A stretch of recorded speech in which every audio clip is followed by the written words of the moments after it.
제가 최근에 읽은 책 내용 중에 교회 안의 거짓말이라는 파트가 있었습니다. 많은 이야기들이 있었지만 가장 많이 공감되는 부분은 이거였습니다. 예수 믿으면 복이 와요. 여러분들도 많이 들어오셨죠? 예수를 믿으면 복이 온다는 말은 90년대 또 2000년대 들어와서 굉장히 많이 사용된 슬로건입니다. 또 한 번쯤은 교회에 들어올 때 들어봤던 말이기도 합니다. 예수님을 믿으면 삶이 풍요로워지고 윤택해지며 모든 문제가 해결된다고 슬로건처럼 외치던 시절이 있었습니다. 자연스레 믿는 사람들은 사회적 성공 사례들을 예로 들며 믿는 사람들의 성공이 곧 복이라고 이야기했었습니다.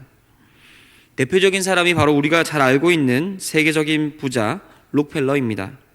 그는 어머니의 가르침을 따라 신앙생활을 했고 또 하나님께 충성하는 방법을 배웠으며 11조를 통해 하나님께 복을 받았다고 우리는 많이 들어왔습니다. 하지만 록펠러라는 사람의 이런 모습도 있는 반면 그 이면에는 또 다른 모습들도 존재하고 있었다는 것을 알고 계십니까? 우리의 상상 속에서만큼 록펠러는 크리스찬다운 삶을 살지 못했던 것 같습니다. 그는 11조를 드렸을지언정 부를 축적하는 과정에서 그다지 깨끗하지 못한 모습도 존재했습니다. 각종 비리와 리베이트가 난무했고 신실한 기독교인이라는 이면에는 잔혹한 독점 자본가라는 모습도 존재했다고 합니다. 이처럼 아직도 이 시대 속에서도 하나님 주시는 복, 또 그리스도인이 된다는 것에 많은 오해와 주장들이 있음을 우리는 인정하고 또 인지할 필요가 있습니다. 이런 관점에서 봤을 때 예수님을 믿으면, 예수를 그리스도로 영접하면 성공할 수 있을까요? 예수님을 믿으면 부자가 될까요? 또 예수님을 믿으면 좋은 대학, 좋은 직장에 들어갈 수 있습니까? 예수님을 믿으면 항상 매사에 건강하고 행복할까요? 정답은 그럴 수도 있고 아닐 수도 있다는 겁니다.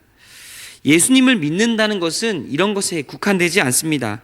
현상적인 복, 하나님이 주시는 나타나는 복에 국한되지 않고 조금 더 근원적이고 근본적인 복을 제시해 주시기 때문에 우리는 잘 믿는 것에 대해서 한번 고민해 볼 필요가 있다는 것입니다.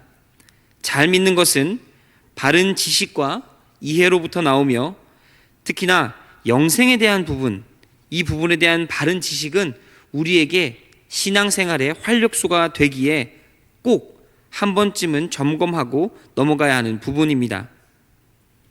오늘 우리가 읽은 마태복음 19장에는 한 부자 청년 이야기가 등장합니다. 제가 가진 성경의 소제목으로는 재물이 많은 청년이라고 되어 있습니다. 그는 예수님을 만나는 오늘 본문 이전부터 부자였을 것입니다. 풍요롭고 풍족한 삶을 살다가 예수님께서 그가 사는 지역 근처에 왔을 때 예수님을 만나러 간 것으로 보입니다. 그리고 예수님을 만나 그는 예수님께 이렇게 질문합니다. 선생님, 제가 무슨 선한 일을 해야 영생을 얻을 수 있겠습니까? 이 질문에서 볼 때 이미 그는 자신의 삶에 충분히 만족하고 있음을 볼 수 있습니다. 마치 그는 자신이 할 일을 다 하고 이제 뭘 더 해야 영생을 얻을 수 있는지 묻는 것처럼 보입니다.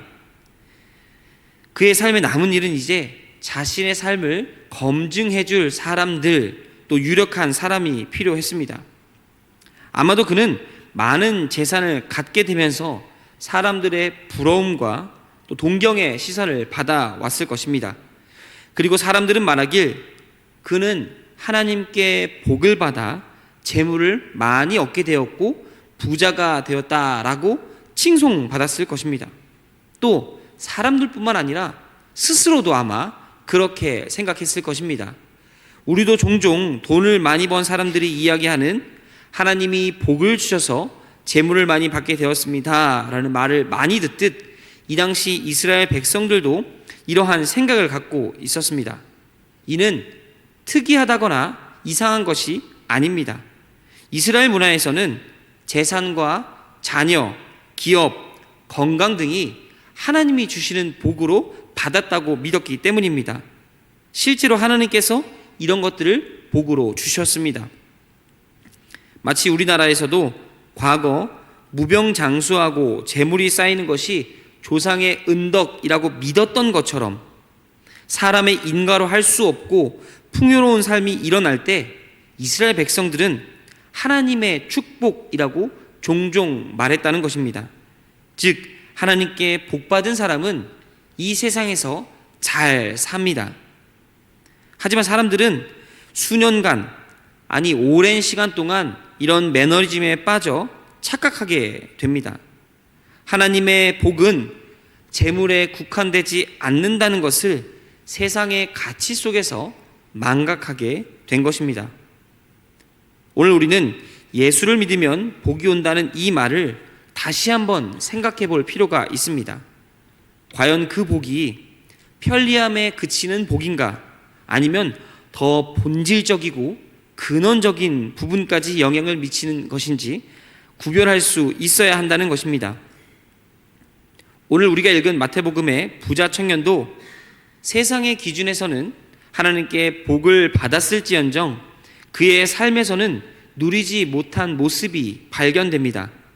그는 끊임없이 자신이 복을 받았다는, 하나님의 백성에 속했다는 확신이 필요했으며 주변으로부터 그 인정과 계속된 물음으로 확인했던 것으로 보입니다. 이미 많은 것을 누리고 풍족한 삶을 살지만 여전히 채워지지 않는 인간 본성의 외침이 그로 하여금 타인에게 자신의 복을 검증하고 증명받는 모습으로 나타났다는 것입니다. 그래서 당시 유력한 사람이었던 예수님께도 영생에 대한 확신을 확인하고 있는 것입니다. 우리도 여전히 복을 찾는 삶을 일상에서 종종 나타내곤 합니다. 학생들의 경우에는 학업, 성적, 진로, 대학을 향해 달려가는 모습으로 나타나고, 청년들은 좋은 직장, 취업, 결혼, 자아실현 등 풍요롭고 여유로운 삶을 추구하며 살아갑니다. 이것이 나쁘다는 것이 아니라 잘못하면 본질을 놓칠 수 있다는 위험성이 있다는 것을 우리가 항상 인지해야 한다는 것입니다. 소위 성공을 쫓아 사는 학생들, 청년들에게 그리스도인답게 살라고 말하는 것이 그들에게 예수를 믿으면 성공한다고 말하는 과거의 모습처럼 나타날 수 있지 않나라는 위험성을 우리는 인지해야 한다는 것입니다. 교회에 다니는 다음 세대들조차 이런 위험성이 있는데 아직 예수님을 만나지 못한 학생들, 청소년들, 청년들은 더더욱 성공에 목말라 있지 않겠습니까?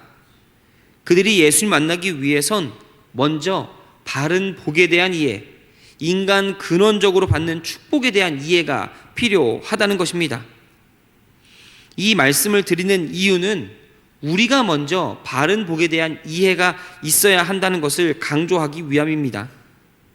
예수님께서도 이러한 생각 속에 잡혀있는 그 청년의 질문과 그의 생각과 시선을 보시고 다시 한번 그의 생각을 바라보게 하십니다. 예수님께서는 그 청년에게 말씀하시기를 어째서 선한 것을 나에게서 묻는가? 라고 답해 주십니다. 즉, 이 선함이라는 것은 사람의 생각이나 인정에서 나오지 않는다는 부분을 꼬집으신 것이며 또 덧붙여 말씀하시길 생명에 들어가려면 계명들을 지켜라 라고 말하며 그의 행동들을 돌아보게 하십니다. 이 답변에 청년은 평생을 쫓던 답이 그 안에 있음을 직감하게 됩니다. 부자 청년은 이어서 말하길 어떠한 계명들을 지키면 제가 영생에 들어갈 수 있겠습니까? 라고 묻고 예수님께서는 이에 대해서 우리가 잘 알고 있는 10계명의 내용들을 열거하시며 그가 지켜야 될 계명들을 다시 한번 짚어주십니다. 하지만 이 역시 첫 번째 영생에 대한 질문과 같이 자신이 잘 지키고 있음을 알고 확신한 청년의 대답이 나옵니다. 그는 혹여나 자신이 놓치고 있는 계명들이 있지는 않은가 다시 한번 예수님께 물어봅니다. 20절의 대답을 통해 그 청년은 이미 예수님께서 하신 그 계명들을 잘 지키고 있으며 그 외에 자신이 지켜야 되는 것이 있는지 검증받고 증명하는 시간으로 삼았다는 것입니다. 반전이게도 예수님께서는 이미 그 청년이 모든 계명을 잘 지키는 것을 알고 계셨습니다. 그래서 다시 한번 그가 스스로 돌아볼 수 있도록 또 한 걸음 더 나아갈 수 있도록 깨닫게 하시고 그를 심화 과정으로 초대하십니다. 내가 온전하고자 한다면 내 소유를 팔아 가난한 자들에게 나눠주고 자신 예수님을 따르라고 말씀하십니다. 이 한마디는 그 청년을 근심하게 만듭니다. 그가 예수님께 2번의 질문을 했을 때에도 그는 자신만만했습니다.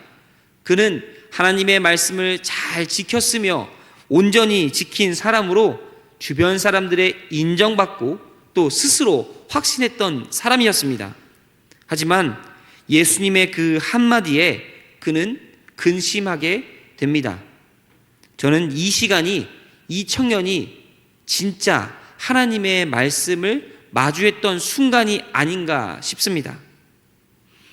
그는 평생 동안 하나님의 복을 받는 사람으로서 주변에서도 스스로도 생각한 사람이었습니다. 하지만 그의 일생은 어땠습니까? 마치 겉으로만 화려해 보이는 삶을 살았지만 실제 뚜껑을 열어보자 그 안에는 텅 빈 아무것도 채워지지 않는 모습으로 살아온 그 모습을 예수님께서는 지적하시며 이제 그 안을 채우라고 말씀하고 계신 것입니다. 오늘 본문에 등장하는 재물이 많은 청년은 세상에서 존경받고 환호받는 사람의 대표격으로 볼 수 있습니다. 하나님께 축복을 받아 재물도 많고 사람들에게 인기도 있으며 흔히 말하는 주류, 요즘 말로는 인싸의 부류에 속하는 사람이었습니다. 그런 사람들은 스스로 생각하기를 자신은 괜찮을 거라고 또 하나님의 말씀대로 잘 살고 있다고 스스로 위로하고 안심하며 살아갑니다. 그렇다고 열정이 없는 것도 아닙니다. 그들은 삶에 충실하며 열심히 살아갑니다. 그에 대한 대가로 재물 받기도 하고 사람을 얻기도 하는 것입니다. 그렇다고 그의 삶이 온전히 하나님께 헌신된 것도 아닙니다. 적당히 열심히 살고 규율도 잘 지키며 사람들에게 존경받는 삶, 그것이 이 사람들이 살아온 모습이라는 겁니다. 하지만 그 너머에 성장을 바라보지 못하는 맹점도 존재하고 있습니다. 말씀은 때론 우리를 기쁘게도 하지만 근심에 들게 하기도 합니다. 그럼에도 하나님께서 우리에게 많은 것을 허락하셨다고 말씀은 위로해 줍니다. 즉 이 말씀에는 위로와 근심이 동시에 존재한다는 것입니다. 그리고 이 근심과 위로, 희망을 발견하는 것은 그 사람의 신앙 성숙도 또 그 사람이 얼마나 하나님께 집중해 있는가에 따라서 발견할 수 있는 모습이 다르다는 것도 우리는 잘 알고 있습니다. 하나님의 말씀을 곱씹고 곱씹을수록 또 살아내고 더 살아낼수록 많은 것을 포기하게 만듭니다. 처음에는 하나님이 주신 복에 기쁘고 즐겁고 행복하고 풍족할 수 있으나 말씀을 읽으면 읽을수록 우리를 향해 그것들을 더욱더 주변에 나누고 주변을 돌아보라고 말씀하고 있기 때문입니다.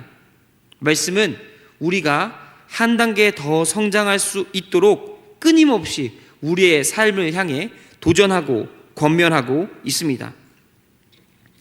오늘 말씀에서 예수님의 의도는 명확합니다. 그 사람의 무엇에 집중하고 있는가를 보시고 하나님의 백성답게 살 수 있도록, 그것을 스스로 깨닫도록 계속해서 질문하고 답을 주시며 스스로가 알 수 있도록 하나님께서는 인도하고 계신다는 것입니다. 만일 예수님께서 이야기하신 그 질문의 의도를 깨달았다면 첫걸음을 잘 뗀 것입니다. 하나님의 복은 물질에 국한되지 않으며 소위 성공이라 불리는 것들도 하나님의 주시는 복의 일부일 뿐 전체는 아니라는 것을 우리가 먼저 그리고 다음 세대에 잘 전해 주어야 할 것입니다. 예수님의 질문은 우리의 본질을 꿰뚫습니다. 우리로 하여금 스스로의 모습이 어디쯤 있는지 발견하게 한다는 것입니다. 예수님의 이 말씀은 우리로 하여금 하나님 나라 백성으로 이 땅을 잘 살아내도록 인도해 주십니다. 하지만 우리의 눈이 여전히 재물을 향해 있다면, 성공을 향해 있다면, 인기를 향해 있다면, 소위 사람들이 말하는 풍요롭고 안락한 삶에 맞춰져 있다면 아무리 말씀하셔도 들을 수 없을 것입니다. 마치 오늘 부자 청년이 대답한 것처럼 저는 모든 계명을 잘 지키고 있습니다. 저는 지금 제 삶에 만족하고 있습니다. 라는 것처럼 우리는 삶에 안주할 수밖에 없을 것입니다. 하지만 예수님의 한 걸음 더 나아가라는 그 질문을 듣게 될 때 우리 마음에 근심이 생긴다면 예수님께서 우리를 향해 한 걸음 더 나아가라고, 한 계단 더 올라가라고 말씀하시는 그 순간임을 우리는 눈치채야 할 것입니다. 우리는 비로소 그때 재물에서, 성공에서, 건강에서, 우리의 삶에서 눈을 돌려 하나님을 바라볼 수 있을 것입니다. 오늘의 말씀에 재물이 많은 청년에게 가장 큰 근심은 무엇이었습니까? 겉으로 가진 재물을 팔아 가난한 자들을 돕는 데 쓰는 그 재물이 왜 그 청년에겐 근심이 되었을까요? 그 이유는 여러 가지가 있겠지만 가장 첫 번째로는 지금 누리던 풍족하고 살만한 삶을 포기해야 하기 때문입니다. 지금까지 누려온 삶이 유지되지 않는 불편함을 감수해야 된다는 것이 그 청년으로 하여금 힘들고 어렵고 근심하게 만드는 계기가 된 것입니다. 또 그에게 있어서 사람들의 인정을 포기한다는 것은 그 안에 채워지지 않는 갈증을 다시 한번 생각하는 계기가 됩니다. 그는 끊임없이 채워온 자신의 욕망과 또 하나님이 주시는 복을 구별하는 시간을 갖게 된 것입니다. 그럼에도 불구하고 그의 마음속에는 하나님이 주신 복에 대한 확신이 필요했고 끊임없이 주변으로부터 인정과 만족을 얻어야 했기에 그는 근심할 수밖에 없었다는 것입니다. 나의 삶도 이와 같지 않은지 돌아보는 시간이 꼭 필요합니다. 내가 주목하고 있는 것, 내 삶에서 중요하게 여기고 있는 것, 또 하나님께서 주신 복을 오해하고 있는 것이 없는지 한번 돌아보시길 부탁드립니다. 여전히 내 삶에는 하나님이 주신 풍성한 삶이 있으며 또 그것들을 잘 살아내고 있다고 확신하는 그 순간 우리는 성장이 아닌 안주에 머물 확률이 높기 때문입니다. 사랑하는 성도 여러분, 찬양 중에 주님 한 분만으로 나는 만족해 라는 찬양이 있습니다. 이 찬양의 가사가 얼마나 어렵고 무거운지 찬양을 할 때마다 너무 마음이 어렵습니다.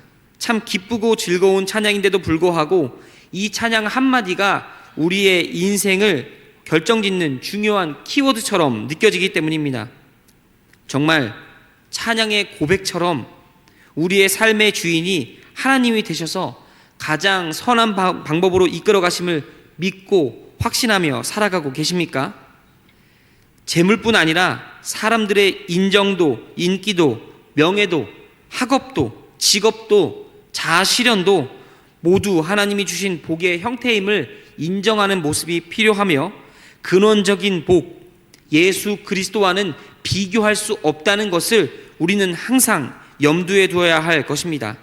그리고 그 예수 그리스도를 인격적으로 만난 그 삶 자체가 이미 복이라는 것을 충분히 또 많이 다채롭게 느끼시길 부탁드립니다.